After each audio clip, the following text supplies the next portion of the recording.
سامنے آ چکے ہیں، شاب ابی طالب کا واقعہ اور اس کے بعد حضرت ابو طالب کے انتقال اور حضرت خدیجۃ الکبریٰ رضی اللہ تعالی عنہ کے انتقال کا واقعہ ذکر ہو گیا۔ اس دوران کچھ واقعات وہ عراشی اور زبیدی والے واقعات بھی ذکر کر دیے کہ وہ اونٹ والا سفر طائف پہ چلنا تھا۔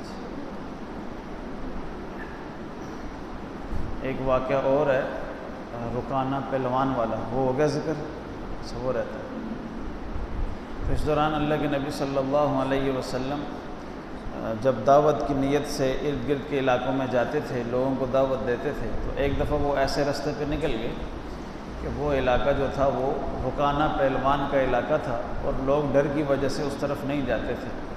وہ بڑا طاقتور پہلوان تھا، اس خطے میں بکریاں چرایا کرتا تھا، اور جو کوئی وہاں جاتا تو وہ اس سے کشتی لڑتا اور اس سے بکریاں لے لیتا۔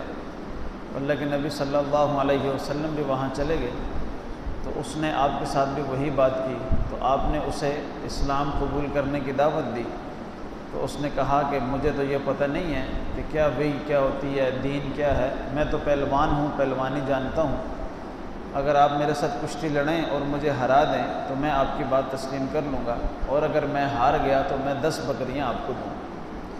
اللہ کے نبی صلی اللہ علیہ وسلم فوراً تیار ہو گئے اور آپ نے اس کے ساتھ کشتی کی، تو ایک ہی مرحلے میں آپ نے اس کو گرا دیا۔ تو اس نے کہا کہ یہ تو صحیح لڑائی شروع ہی نہیں ہوئی، مجھے پتہ ہی نہیں چلا اور آپ نے گرا دیا، ہم دوبارہ لڑائی کریں۔ تو اس طرح دوبارہ کشتی ہوئی، اللہ کے نبی صلی اللہ علیہ وسلم نے دوبارہ اس کو گرا دیا۔ اس نے پھر کہا کہ تیسری دفعہ پھر لڑیں گے، تو تیسری دفعہ پھر کشتی ہوئی، پھر اللہ کے نبی صلی اللہ علیہ وسلم نے اسے گرا دیا۔ تو اس نے کہا کہ مجھے لگتا ہے کہ تمہارا خدا سچا ہے اور میرے خدا جھوٹے ہیں، کہ میرے خداؤں نے میری کوئی مدد نہیں کی اور تمہارے خدا نے تمہاری مدد کی ہے۔ پھر اس نے کہا کہ چونکہ میں نے آپ سے وعدہ کیا ہے کہ آپ مجھے ہرائیں گے تو 10 بکریاں ہوں گی، تو آپ نے 3 دفعہ مجھے ہرایا ہے، مجھے عرب میں کوئی ہرا نہیں سکتا۔ اور اس کے بارے میں یہ بھی مشہور تھا کہ وہ کسی چمڑے کے اوپر کھڑا ہو جاتا اور لوگوں کو کہتا کہ چمڑا کھینچو، تو وہ اس کے نیچے سے چمڑا کھینچتے تو نہ کھینچ سکتے، چمڑا پھٹ جاتا، لیکن اس کے پاؤں کے نیچے سے چمڑا کوئی کھینچ نہیں سکتا تھا، اتنی طاقت تھی اس کے پاس۔ اور نبوت تو نبوت ہے، اللہ کے نبی صلی اللہ علیہ وسلم کو اللہ پاک نے ہر طرح کے کمال سے نوازا تھا۔ تو آپ نے جب اس کو 3 دفعہ گرا دیا تو اس نے 30 بکریاں آپ کو دینا چاہیں، تو آپ نے کہا کہ مجھے بکریوں کی کوئی حاجت نہیں، بس آپ اسلام قبول کر لو۔ تو یہاں کچھ روایتوں میں ہے کہ انہوں نے پھر اسلام قبول کر لیا۔ اسی طرح ایک واقعہ یہ ہوا انہی دنوں میں کہ کچھ مشرکین مکہ جو تھے وہ ابو جہل کے اللہ کے حضرت ابوبکر صدیق رضی اللہ تعالیٰ عنہ کے سامنے آئے اور کہا کہ آپ نے اپنے نبی کا کلام سنا ہے؟ تو آپ نے فرمایا کہ انہوں نے کیا کہا؟ تو انہوں نے سورہ روم کی کچھ آیتیں سنائیں، الف لام میم غلبت الروم فی ادنی الارض وهم من بعد غلبهم سیغلبون۔ اس زمانے میں ایران ایک سپر پاور تھی فارس حکومت کے نام سے، اور ایک روم سپر پاور تھی۔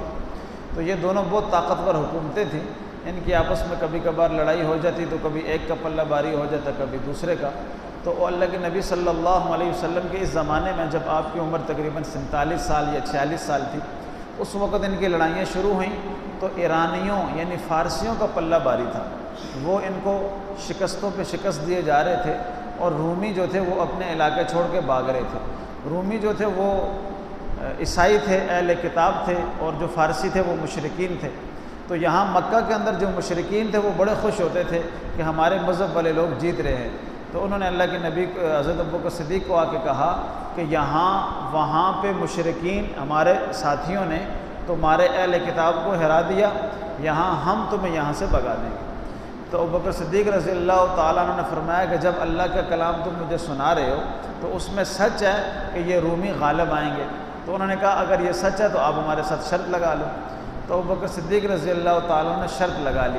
شرط یہ لگی کہ 6 سال کے اندر اگر رومی واپس غالب آ گئے تو آپ مجھے 10 اونٹ دیں گے، 10 اونٹ، اور اگر ایرانی ہی غالب رہے تو میں آپ کو 10 اونٹ دوں گا۔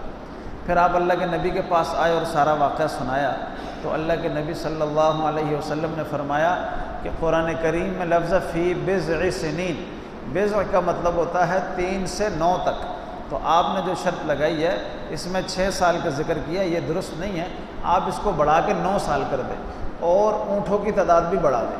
تو ابوبکر صدیق رضی اللہ تعالیٰ عنہ چلے گئے واپس اور کہا کہ میں شرط کو تجدید کرنے آیا ہوں کہ آپ 6 سال سے بڑھا کے 9 سال کر دو اور اونٹ جو ہے وہ 100 کر دو، اگر آپ جیتے تو میں 100 اونٹ دوں گا، اگر میں جیتا تو آپ نے 100 اونٹ دیں۔ تو یہ واقعہ گزر گیا۔ پھر بڑے عرصے کے بعد یہ ابی بن خلف کے ساتھ آپ کی شرط لگی تھی، وہ مارا گیا، قتل ہو گیا۔